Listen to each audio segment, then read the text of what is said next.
कि मेहनत तो बहुत सारे स्टूडेंट करते हैं लेकिन सिलेक्शन कम ही स्टूडेंट का हो पाता है। तो इसके लिए सबसे ख़ास बात है कि आप किस दिशा में मेहनत कर रहे हैं। Hello friends, welcome to my YouTube channel. तो आज हम लोग डिस्कस करने वाले हैं नीट यूजी के बारे में।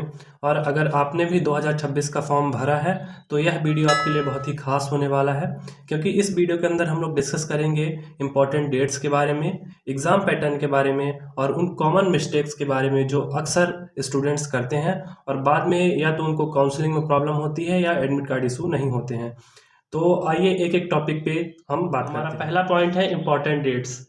नीट यूजी के अंदर जो भी इम्पोर्टेंट डेट्स है उनको हम डिस्कस करेंगे। जैसे last date for apply, apply करने का लास्ट डेट 8 मार्च है रात के 9 बजे तक। फीस जमा करने की लास्ट डेट है हमारी 8 मार्च रात के 11:50। और बहुत ही इंपॉर्टेंट पॉइंट है, बहुत ही इंपॉर्टेंट डेट्स है करेक्शन विंडो, क्योंकि बहुत सारे स्टूडेंट गलतियां करते हैं फॉर्म भरते समय। तो उनके लिए मौका मिलेगा गलती सुधारने का। 10 से 12 मार्च आप अपने फॉर्म को सुधार सकते हैं जो भी गलतियां उसमें हुई हो।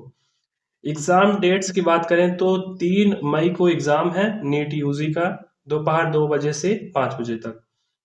अगला पॉइंट है एग्ज़ाम पैटर्न एंड सिलेबस। तो जैसा कि आपको पता है कि 720 अंक का ये एग्ज़ाम है, 180 क्वेश्चंस इसमें आते हैं।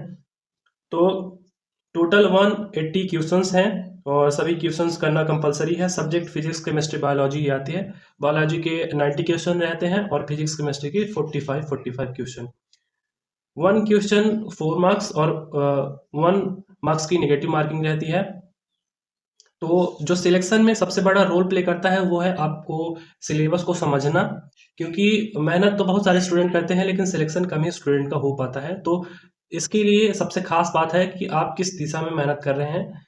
तो एग्ज़ाम पैटर्न को ध्यान से समझिएगा और सिलेबस के अकॉर्डिंग ही तैयारी करिएगा। मिस्टेक्स, जो कॉमन मिस्टेक्स हैं जिससे फॉर्म रिजेक्ट हो जाते हैं, कई बार एडमिट कार्ड इशू नहीं होते हैं या बाद में आपको काउंसलिंग के वक्त प्रॉब्लम होती है। तो अगर आपने भी ये मिस्टेक्स किए हैं फॉर्म भरते समय तो अभी आप इसमें की पहली मिस्टेक है कैटेगरी सर्टिफिकेट। जितने भी कैटेगरी वाले स्टूडेंट हैं वो कैटेगरी फिल करते समय कई बार उनके पास जो सर्टिफिकेट रहता है वो पुराना रहता है, वो लगा देते हैं। तो आप इंश्योर कर लीजिएगा कि आप जो सर्टिफिकेट लगाए हैं वो उस डेट के अंदर है जो रिक्वायर्ड है। सेकंड चीज़ है हमारी फ़ोटो। फ़ोटो लगाते समय आप इस चीज़ को ध्यान में आपको देना होगा कि जो फ़ोटो का बैकग्राउंड है वो वाइट होना चाहिए, कलर्ड बैकग्राउंड नहीं होना चाहिए। तो आप कैसा फॉर्म में दिए हैं फ़ोटो, उसको आप रिमाइंड कर लीजिए और उसको आप सुधार सकते हैं। फिर एक जो बहुत इंपॉर्टेंट चीज़ है वो है कन्फर्मेशन पेज सेव करना होता है। जब आप फॉर्म फिल करते हैं उसके बाद कन्फर्मेशन पेज होता है, उसको सेव करना होता है। अगर आप इसको सेव नहीं करते हैं तो बाद में काउंसलिंग के वक्त आपको प्रॉब्लम हो सकती है। और इसके अलावा अंगूठे का निशान होता है।